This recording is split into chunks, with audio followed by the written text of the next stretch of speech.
මට 43ක් වයස. මම මේ වුණාට බයිපාස් එකක් ඇතුළුව සර්ජරි 4ක් කරලා තියෙනවා. ඇඟේ තැන් 5කින් කපලා තියෙනවා. ඒ වගේම මේ බර්න් අවුට් වෙන එක ડિප්‍රෙස් එක නවත්තන්න උදේ හවස බේත් බොනවා. ආයිබෝන්. අපි ගානුකස අතට සියලුම සම්භාව්‍ය මිනිසුන්ගේ අවසරයි ළමයිනි.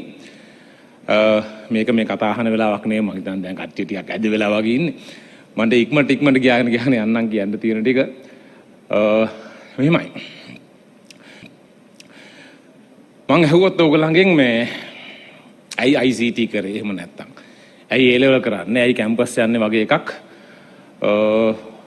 මං හිතන්නේ ඔයගොල්ලන්ට මේ මාව ඉම්ප්‍රෙස් කරන්න පුළුවන් විදිහ උත්තරයක් ඇති කියලා. එහෙම තියෙන්නත් පුළුවන් සමහර විට. එහෙම තිබ්බොත් මට දැනුම් දෙන්න. ඒ කියන්නේ ඔය සෝෂල් මීඩියා වල අපි ඉන්නවනේ මගේ ප්‍රයිවට් account එකට දාන්න මං ආසයි එහෙම විශේෂ දෙයක් අහන්න පුළුවන් නම් කියවන්න පුළුවන් නම් දැනගන්න පුළුවන් නම්. ඒ මොකක් වුණත් ඔයාගේ තියෙන ඩ්‍රීම් එක ඔයාගේ තියෙන හීන ඇතුලේ ලොකු කොටසක් තියෙනවා මුදල් ලිපීම සම්බන්ධයෙන්. සල්ලි හොයන්න තමයි ඉගෙන ගන්න. එතකොට සල්ලි හොයන්න ඉගෙන ගන්න ඕනේද? ඉගෙන ගන්න සල්ලි හොයන්න පුළුවන්. ඒතර ඇයි සල්ලි හොයන්න ඉගෙන ගන්න? මේක මම පොඩි වෙන කතාවක් කියන්නම්. අපි හැමෝම අපි මෙතන ඉන්න ටියුෂන් ගුරුවරු අති බහුතරයක් දුම සාමාන්‍ය පවුලක ළමයි. අපි කාටවත් සල්ලි තිබිලා නැහැ. ඒතර අපි මේ ජීවිතේ විඳින්න ජීවිතේ හැපනින් එක ගන්න. ජීවිතේ ආතල් එක සොමිය ගන්න. මේ මැජික් එක ගන්න. පුළුවන් සල්ලි වලින් කියලා අපි හිතුවා. අපිට එහෙම හිතන සාධාරණ හේතු තිබ්බා. මොකද අපිට පොඩි කාලේ තිබිච්ච සමහරක් දේවල් සමහර වෙච්ච දේවල් අපි හිතුවේ අපිට සල්ලි නැති හින්දා තමයි එහෙම උනේ කියලා. සමහරට ඇත්තටම එහෙම හින්දා වුණා වෙන්නත් පුළුවන්. ඒක පරණ කතාවක් දැන් අදාළ නැහැ ඒක. ඉතින් ඒකින්ද අපි සෑහෙන්න මහන්සි වුණා මේ සල්ලි හම්බ කරලා වෙන්නේ. ඔයගොල්ලන්ගස මම අපි හැමෝම එහෙම තමයි. මට 43ක් වයස. මම මේ වුණාට බයිපාස් එකක් ඇතුළුව සර්ජරි 4ක් කරලා තියෙනවා. ඇඟේ තැන් 5කින් කපලා තියෙනවා. ඒ වගේම මේ බර්න් අවුට් වෙන එක ડિප්‍රෙස් වෙන එක නවත්තන්න උදේ හවස බේත් බොනවා. මම මගේ මුළු ශරීරයෙන්ම මනසින් මේ හැමදේම හැම සෛලයකින්ම මං කරපු හැම දෙයක් වෙනම මහන්සි වෙච්ච මිනිස්සෙක්. ඉතින් එහෙම ෂෙය වෙලා ඉන්නේ. අපි හැමෝම එහෙමයි. බානුකසත් එහෙමයි. හැමෝම එහෙමයි. අපි සෑහෙන්න මහන්සි වුණා මේ වැඩේට. ඉතින් අපිට යම් ප්‍රමාණයක් මුදල් තියෙනවා මේ වෙනකොට. අපි ලංකාවේ ලොකුම කෝටිපතියෝ නෙවෙයි. මොකද අපි පටන් ගත්ත දන්න සාපේක්ෂව මුදලක් අපි ළඟ තියෙනවා. හැබැයි අපි අද දන්නවා අර මැජික් එක තියෙන සල්ලි වල නෙවෙයි කියලා. සල්ලි ඕනේ. සල්ලි හම්බ කරන්න එපා කියන්නේ. කවුරු හරි කියනවා නම් සල්ලි නෙවෙයි වැඩි, සල්ලි හම්බ කරන්න එපා. මගේ නුඹ ආශ්‍රය කරන්න එපා. ඒ උඹුරු කාර්යය. සල්ලි ඕනේ. පැහැදිලිවම සල්ලි ඕනේ. හැබැයි සල්ලි විතරක් තිබිලා මදි. මොකද්ද අපි කරන්න ඕනේ? ඔයගොල්ලෝ ටිකක් කල්පනා කරලා බලුවොත් අපි කරන දේවල්. ටියුෂන් ගුරුවරු වෙච්ච අපිට ලොකු ගෙවල් තියෙනවා. අපි උදේ පාන්දර ගෙදරින් එනවා. ඒ කියන්නේ ඉරේලි වටෙන්න කලින් ගෙදරින් එනවා. රෑ කළුවර වටෙන්න පස්සේ ගෙදර යන්නේ. රෑට කාලා නිදාගෙන විතරයි ගෙදර ඉන්නේ. ඒත් අපිට ලොකු ගෙවල් තියෙනවා. දවල් වරුවක දැක්කොත් එහෙම ගියේ අපි අඳුර ගන්න නැහැ. අපිම දැකලා නැහැ අපේ ගෙදර දවල් වරුවක. දැන් මගේ කාමරේ මගේ අපේ බෙඩ්රූම් එකේ තියෙනවා ජගුසිය. මේ අවුරුදු 9ටම ඕක ඔන් කරලා ඇති 4 වතාවක්. ඒ ජගුසිය එක බහැලා ඉන්න මට වෙලාවක් නැහැ. මගලන් රැංග්ල එකක් තියෙනවා. ඔය ඩිමෝ එකේ මහත්තුරුවේම හම්බුණා නැත්නම් ජීප් ක්ලබ් එකේ කට්ටිය හම්බුණා මගෙන් අහනවා ළඟදී කොහෙද ගියේ කියලා. එහෙනම් කොහෙද ඇඩ්වෙන්චර් ට්‍රිප් එකක් ගියා කොහෙද කියලා අහන්නේ. කොහේ හරි කන්දක් නගින්න හරි කැලයක් අස්සට හරි. ඉතින් එහෙම ගිහිල්ලා නැහැ මං. මට කියන්න වෙන්නේ මේ පන්තියට ආවා. නැත්නම් නෝනාත් එක්ක සුමාකට්ටයක් ගියා වගේ මම කියන්න වෙන්නේ. අපේ ජීවිතවල එහෙම කේද වාචකයක් තියෙනවා. ඒ කියන්නේ අපිට වෙලාව නැහැ. හම්බ කරපු සල්ලි ටික වියදම් කරන්නවත් වෙලාව නැහැ. එහෙනම් මම මේ වෙලාව හිතන්නේ අර මැජික් එකේ සෑහෙන කෑල්ලක් වෙලාව ඇතුලේ තියෙනවා කියලා. තමයි අදත් මම වැරදි ඇති. මොකද එදා මං හිතුවේ සල්ලි වල මැජික් එක තියෙනවා කියලානේ. ඒක නෑ කියලා දැන් දන්නවා. දැන් මං හිතනවා වෙලා මැජික් එක තියෙනවා කියලා. ඒක දැන් හොයමින් ඉන්නවා. සමහරට ඒක හම්බෙච්ච දවසට මේ ඒකත් නෙවෙයි කියලා තේරෙයි. අයියෝ මේ ටික කියන්නේ වාට පුළුවන් එතනින් පටන් ගන්න. අපි පටන් ගන්නතන එහා පැත්තේ ස්ටෙප් එකෙන් පටන් ගන්න. උදා ඇත්ත මැජික් එක හොයාගන්න මට ඉතුරුලා තියෙන වෙලාව ඇද්ද කියලා මම දන්නේ නැහැ. හවුද ඔයාට ඇති වෙයි. එනවා වියදම් කරන්න, ඔයා හම්බ කරන්න, මහන්සි වෙන්න, ඉන්වෙස්ට් කරන්න. සල්ලි වලට වගේම වෙලාවට. අර හෙලකුරු නිර්මාතෘතුමා යම් දේවල් වගේක් කිව්වා. ඒක ඉතා වටිනවා. ඉතින් වාට පුළුවන් නම් දවස් 3ක් වැඩ කරලා දවස් 4ක් ජීවත් වෙන්න. 8 ඉඳන් 9 දක්වා වැඩ කරනවා දවස් 3ක්. 8 ඉඳන් 9 දක්වා. පැය 13ක්. මැද්ද බ්‍රේක්ස් තියෙනවා. පැය 13ක් ඇතුළත වැඩ කරනවා. අඟහරුවාද, බදාදා, බ්‍රහස්පතින්ද වැඩ කරනවා. ඉතුරු දවස් 4 නිවාඩුව. බ්‍රහස්පතින් රෑ 9ට ඕෆ් වුණාට පස්සේ ආයෙ එන්න අඟහරුවා උදේ 8ට.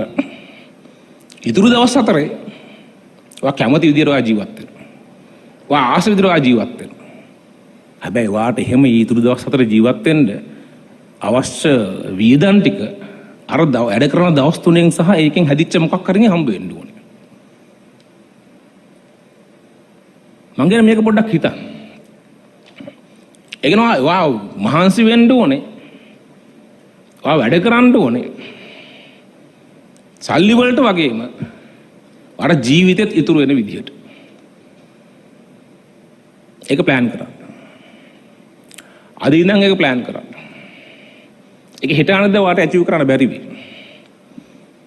අංගනේ අවුරුදු 35ක් වෙනකොට දැන් තාවොත් දවස් 3යි වැඩ කරන්න ඉතුරු ටික වා ජීවත් වෙන. ඒ වෙලාව වා කැමති දෙයකට දෙන්න.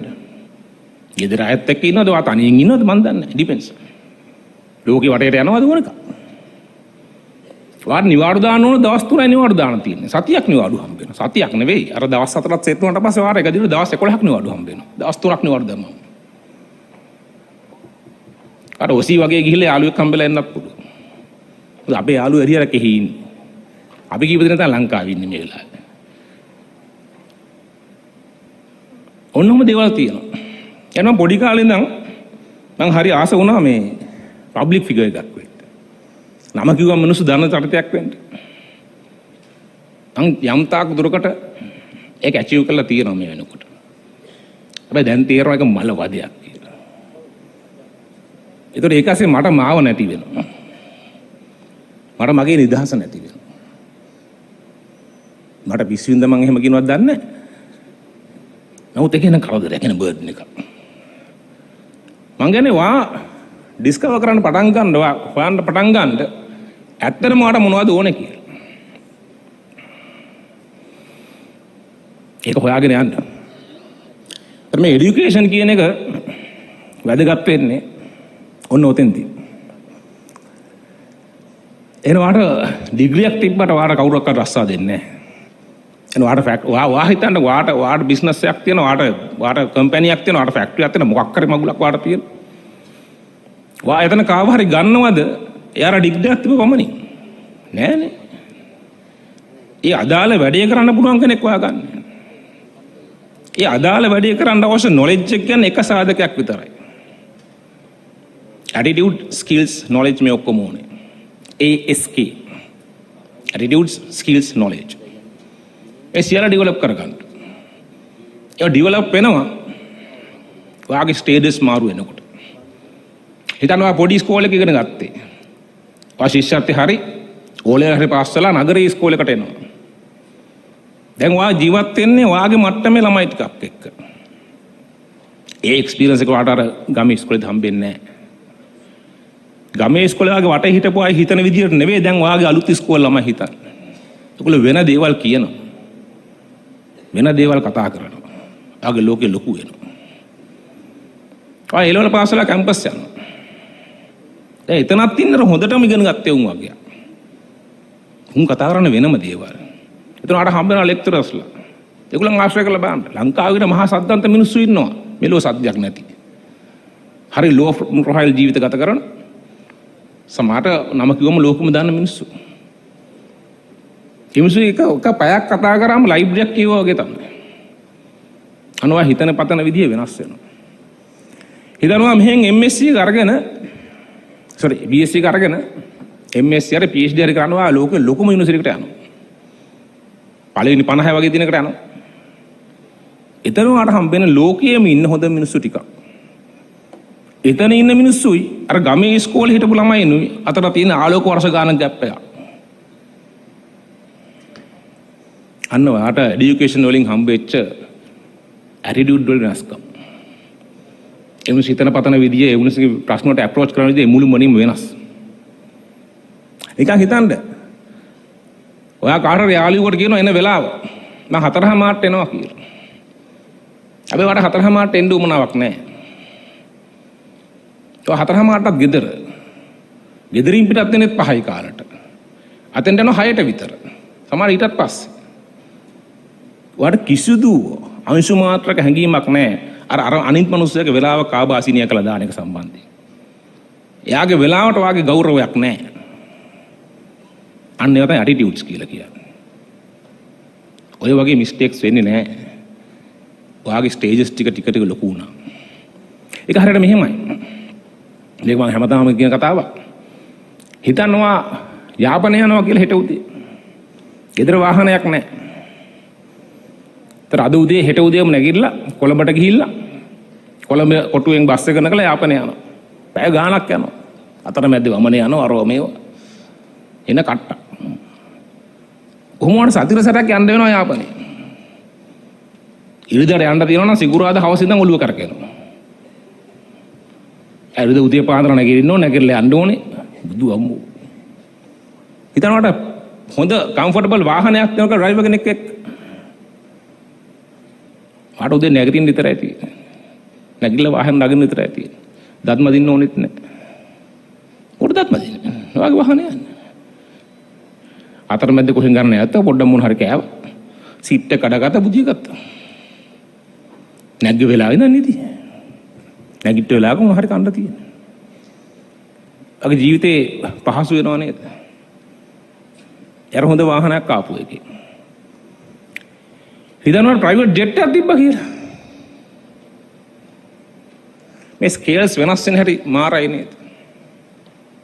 ඒ භෞතික කතා ටික ඔයාලට තේරෙනවනේ. අර වගේ ඇටිටියුඩ් වෙනස් වෙන්නත් ඒ වගේ තමයි. ඊළඟ ස්ටේජ් එකට පැන්නට පස්සේ ඒක වෙන එකක්. එතෙන්ට යන්න. මට හැමදාම කියනවා වගේ ජාත්‍යන්තර මිනිස්සුෙක් වෙන්න try කරන්න. මේ 65525ක් වෙච්ච මේ භූමි භාගය ඇතුළත පොරක් වෙන එක වැදගත්. නොවැදගත් නෙවෙයි. නමුත් ලෝකෙ මිරණ ගොඩාක් සුවිශාලයි. ඒක try කරන්න එතෙන්ට යන්න. තාම අවුරුදු 20යිනේ. අඩුම ගානේ ඔය වගේ දෙකක්වත් තව ජීවත් වෙන්නේ නේද? තව 40ක් ජීවත් වෙන්නේ. ඒතර මේ දක්වා ඔයා දැකපු මට මාරයි කියලා හිතිච්ච ඕනම දෙයක් අචීව් කරන්න වර්තා වෙලා තියෙනවා. ආ දැනුවත් ජීවත් වෙලා තියෙන තාම අවුරුදු 8ක් විතර. අවුරුදු 12න් පස්සේ වගේ වෙනවා දන්නේ නේද? ඊට කලින් වෙච්ච දේවල් මොකුත් දන්නේ නැහැ. ඒතර දැනුවත් ජීවත් වෙච්ච කාලය වගේ 5 ගුණයක් විතර තව තියෙනවා. මම අර කිව්ව ටික පොඩ්ඩක් ඔළුවේ තියාගන්න. සල්ලි ඕනේ. සල්ලි විඳ කරන වෙලාවකුත් ඕනේ. වෙලාව ඉතුරු කරගනිමින් ජීවත් වෙමින් කැමති විදිහට ජීවත් වෙන ජීවිතයක් හදා ගන්න. ඒක හිමින් ප්ලෑන් කරන්න. එතෙන්ට යන්න. එච්චර.